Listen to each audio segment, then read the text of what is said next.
안녕하세요. 마포명인에서 우리 중앙여고 친구들과 국어 수업을 진행하게 된 솔빛국어팀 강사 박정은입니다. 자, 우리 2학기 내신이 다가오고 있죠? 다가오는 2학기 내신 어떻게 대비하면 좋을지에 대해서 말씀드리고자 합니다. 자, 먼저 우리 중앙여고 1학년 친구들 국어시험 특징에 대해서 먼저 알아볼 텐데요.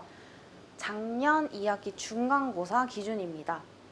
자, 작년 2학기 중간고사에서는요, 시험 범위가 교과서 그리고 모의고사 독서 지문, 외부 교재까지가 범위가 포함이 되었었는데요. 일단 교과서부터 보시면 중세국어, 그리고 현대소설 한 편, 고전시가 두 편이 출제가 되었습니다. 자, 우리 중세국어, 우리 1학기 기말고사 범위이기도 했죠. 작년에는 2학기 중간고사 범위에 들어가 있었네요. 그리고 모의고사에서는 무려 14문항이 출제가 되었습니다. 자, 작년 기준 객관식 100%는 동일하지만 28문항이 출제가 되었어요. 지금 우리 1학기 때 시험 봐서 알고 있죠? 26문항이었는데요. 작년에는 28문항이었습니다. 그 중에 14문항이 나왔다는 것은 반이 바로 모의고사 독서 지문에 대한 내용이 나왔다는 거죠. 그리고 작년에도 마찬가지로 킬러 문항이 존재했었습니다. 자, 따라서 비문학을 중시하고 있다. 이건 지금도 당연히 아시고 계실 테지만 이때 작년에도 여전히 비문학을 중시했었고 수능 독해법을 완벽히 대비해야 한다라는 것은 작년 시험 범위만 봐도 출제된 문항 수만 봐도 알 수가 있습니다.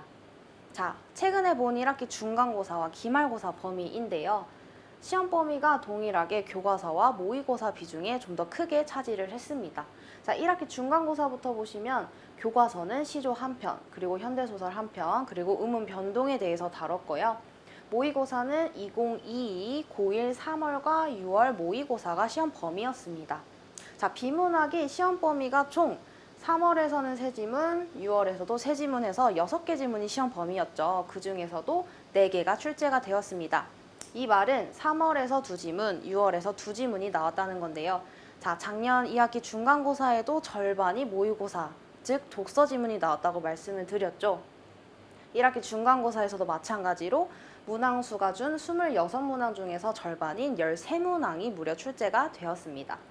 자, 기말고사를 보시면 교과서 논증과 토론이라고 해서 화법과 작문 유형, 즉 모의고사 유형과 비슷하게 유사하게 출제가 되었고요. 그리고 한글 맞춤법, 그리고 마지막으로 중세국어까지. 아까 말씀드렸죠. 2학기 중간고사, 작년 2학기 중간고사 범위였던 중세국어가 1학기 기말고사에 등장을 했습니다. 그리고 모의고사 동일하게 고1 9월 모의고사가 등장을 했어요. 중간고사 때는 고1 3월과 6월이었으니 당연히 3, 6, 9 순서가 9월 모의고사가 나온다는 것을 예측할 수가 있었고요.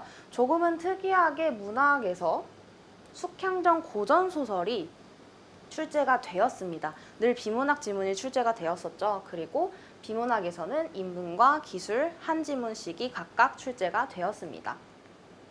자, 따라서 정리를 해드리면 여전히 중앙여고는 객관식이 100%가 나옵니다. 문항수가 두 문항 준 26문항이 출제가 되고요. 서술형이 안 나온다고 해서 좋아할 게 전혀 아니죠. 그만큼 선지들이 굉장히 까다롭습니다. 바로 까다로운 선지로 변별력을 가르고 있다라고 보시면 되겠습니다. 여전히 비문학은 중시하고 있고 또한 수능형 문제가 출제되고 있다는 것도 무시를 못합니다. 따라서 저희는 비문학에 필요한 독해력과 수능형 문제, 다양한 변형 문제를 풀어보는 것이 관건이 되겠습니다.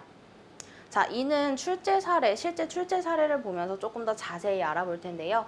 먼저 비문학입니다. 제가 중간고사 때 26문항 중에서 반, 13문항이 출제가 되었다고 말씀을 드렸죠. 이렇게 총 4지문이 출제가 되었고요. 오른쪽 기말고사를 보시면 두 지문, 인문과 기술 각각 한 지문씩 나왔다고 말씀을 드렸죠. 그래서 10문항이 출제가 되었습니다. 자, 모의고사 지문 그대로 지문 들고 와서 변형 문제로 나오니 당연히 문제는 수능형으로 나올 것입니다. 그리고 계속 제가 강조해 드리고 있는 꾸준한 독해 연습이 굉장히 필요합니다. 따라서 저와 내신 대비를 하면서 수능형 그리고 다양한 변형 문제를 풀어보고 딱 지문을 봤을 때 스스로 독해할 수 있는 독해 연습도 꾸준히 할 예정입니다. 자, 다음은 문법인데요. 문법을 보시면 올해 1학기 중간고사 두 문제를 제가 들고 왔어요. 왼쪽에 있는 건 실제 고3 학생들이 풀었던 18학년도 수능 문제입니다. 근데 우리 1학기 중간고사 문제와 비교했을 때 굉장히 유사한데요. 먼저 수능 문제를 보시면 음운변동을 분석한 것으로 적절하지 않은 것은 이라고 해서 보기에서 기억부터 디귿의 예시가 나옵니다. 자, 중간고사, 우리 중앙여고 친구들 1학기 중간고사 문제를 보시면 똑같이 음운변동 이해한 것으로 적절하지 않은 것은, 그리고 기억부터 디귿가시 예시가 나옵니다. 그리고 선지를 보시면 1번부터 2회 이상의 음운변동이 일어났다. 중간고사에서도 마찬가지로 2회의 음운변동이 일어난다. 굉장히 동일하죠. 그리고 2번 보시면 공통적으로 일어난 음운변동은 첨가이다. 오른쪽 중간고사 시험지 보시면 공통으로 일어나는 음운변동은 교체이다. 이런 식으로 개념만 살짝 바꿨지 실제 고3 학생들이 봤던 수능 문제 유형을 그대로 들고 온 것을 볼 수가 있습니다. 자, 다음 문제인데요. 왼쪽은 15학년도 9월 모평, 이것도 9월 모평, 고3 학생들이 봤던 문제입니다. 오른쪽은 우리 중앙여고 친구들이 1학기 중간고사 때 풀었던 문법 문제죠. 자, 보기의 개념, 그리고 기억 빈칸 되어 있는 것들, 중간고사 문제 보시면 내용과 기억까지 모두 동일합니다. 중간고사에서는 니은이라는 새로운 선생님 문장이 하나 더 추가가 된 것이고요. 이 기억에 해당되는 부분 바로 9월 모평에 있던 1번부터 5번 선지와 동일하고 유사하다는 것을 알 수가 있습니다. 따라서 모의고사 변형 문제 풀이 굉장히 열심히 풀어봐야겠죠. 모의고사 단순히 내신형 암기형 문제가 아닌 이렇게 독서에 이어서 문법까지 수능형 문제가 나오기 때문에 우리는 이것에 대해서 굉장히 열심히 대비를 해야겠습니다. 자, 문제 유형도 한번 보실 텐데요. 발문들을 보시면 있는 대로 고른 것은 이라고 묻고 있습니다. 이 말은 정말 저와 탄탄한 기본부터 응용 개념까지 완벽한 대비가 되어 있어야만 1번부터 5번까지 또한 기억부터 미음까지 꼼꼼히 선지 분석을 한 친구들만 고를 수 있는 문제 유형들이 나온다는 것입니다. 자, 마지막으로 어휘 문제인데요. 모의고사 유형 세트를 그대로 들고 오다 보니 당연히 독서 지문의 마지막은 어휘 문제라던가 아니면 문학에서도 어휘 문제 한두 문제가 꾸준하게 등장을 하고 있습니다. 중간고사에서 한 지문, 기말고사에서 두 지문, 꾸준히 한두 문제 정도는 출제가 되고 있죠. 따라서 어휘 문제를 유독 힘들어하는 친구들이 있어요. 걱정하지 않으셔도 됩니다. 선생님과 내신 대비를 하면서 앞에 얘기했던 독해력이든 변형 문제 풀이든 마지막으로 어휘 문제까지 선생님이랑 꼼꼼히 대비하면 되겠습니다.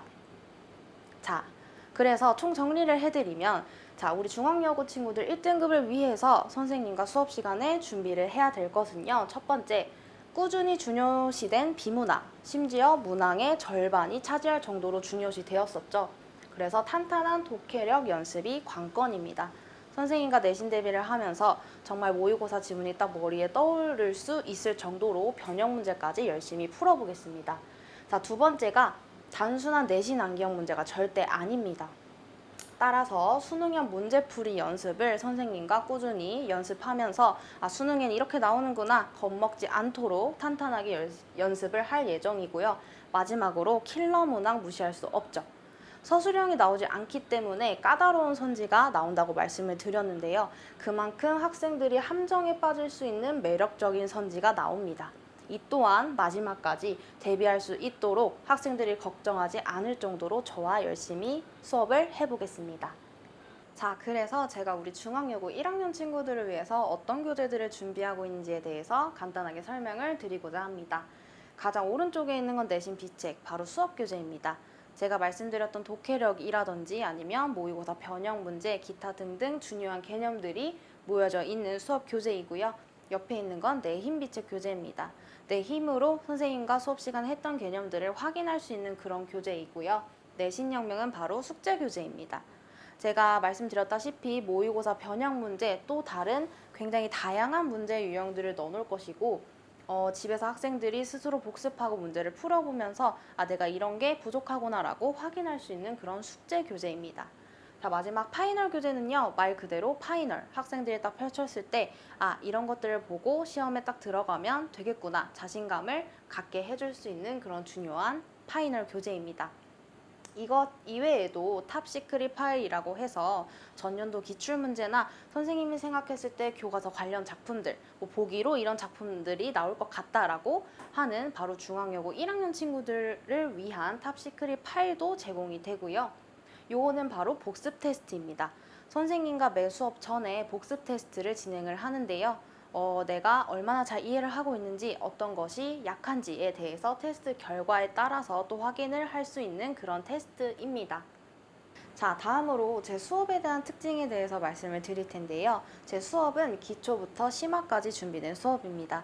따라서 학생들이 이해할 때까지 굉장히 디테일한 반복 학습을 통해서 끝까지 학생들이 괴롭다 할 정도로 열심히 수업을 하고 있고요. 수업 및 학습 피드백 문자가 나갑니다. 오늘 이러한 내용을 배웠고 다음 과제는 무엇이며 이 학생에 대한 과제나 테스트 결과가 이것입니다 하는 문자가 나가고요. 자, 세 번째로는 복습 영상을 제공해 드립니다. 부득이하게 학원에 못 온 친구들이나 아니면 선생님 저 이번 주 복습하고 싶어요 라는 친구들에 한해서 유튜브 링크를 통해서 학생들이 집에서 제 수업을 다시 시청할 수 있는 그런 영상 링크를 제공해 드립니다. 자, 소통을 통한 개인별 맞춤형 지도라고 말씀을 드렸는데요. 자, 카카오톡 톡방을 통해서 저는 이렇게 1대1 학생별로 이렇게 질의응답을 진행을 하고 있습니다. 여러 가지 공지사항이나 아니면 이렇게 가장 중요한 부분이기도 하죠. 학생들이 공부를 하면서 질문사항이 있을 때마다 선생님한테 따로 이렇게 질문을 하고요. 저는 그 밑에 답장을 통해서 학생들이 바로바로 확인을 하고 공부에 지장이 없도록 도움을 주고 있습니다. 이렇게 개별 클리닉 한 학생당 하나의 카톡방을 만들어서 1대1 질의응답 시스템을 운영을 하고 있습니다. 자, 복습 테스트 말씀을 드렸었죠. 매 수업 시간 전에 복습 테스트를 보면 당연히 기록이 누적이 됩니다. 따라서 이 학생은 특히 뭐 예를 들어서 어휘 문제가 약하구나 하면 저는 또 어휘 문제에 대한 따로 약점 체크를 할 수 있는 그런 추가 자료도 제공을 해드립니다. 이게 바로 복습 영상 제공인데요. 빠른 시일 내에 학생들이 볼 수 있게 유튜브 링크로 이렇게 만들어서 제공을 해드리고 있습니다. 자, 우리 중앙여고 1학년 친구들을 위해서 제가 이렇게 열심히 준비를 하고 있는데요. 제 수업은 마포명인에서 토요일 2시부터 5시까지 수업 시간이 열리게 됩니다. 저 정말 열심히 준비하고 있으니까요. 우리 중앙여고 1학년 친구들 학원에서 기다리고 있겠습니다. 감사합니다.